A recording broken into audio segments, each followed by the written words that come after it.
Hi, everybody. Misha here with Word of the Day, and there it is, blithe. What does this adjective, blithe, mean? It means filled with cheerful, good natured joy and happiness.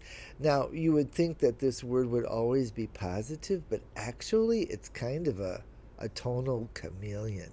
And, uh, and also, by the way, it's much more often used as an adverb to do something blithely. I think it's just because it's easier to say. So you can use blithe in this positive way, but you can also use it in a very negative way when somebody is doing something blithely or being blithe when really they should be serious. Okay, so where does this word blithe come from? Old English. And I'm talking old, okay? It comes in the very first thing we have in English, Beowulf, which the scholars have decided was written sometime between 750 and 950 AD or CE. Okay, now we used it very, very consistently. And later on, the poets like William Blake, Tiger, Tiger, Burning Bright, that guy, or Wordsworth, they mentioned something called the blithe spirit. And the blithe spirit is the spirit of joy and happiness and radiance and love of life. Okay, now, how do we use this word blithe today? It's pretty easy. In this first sentence, I'm going to use blithely, the adverb. Here we go. Uh, Mary ignored all of her friends and blithely insisted on wearing her new designer dress to the prom. Sometimes you should listen to your friends, okay? And my second one here is blithe spirit.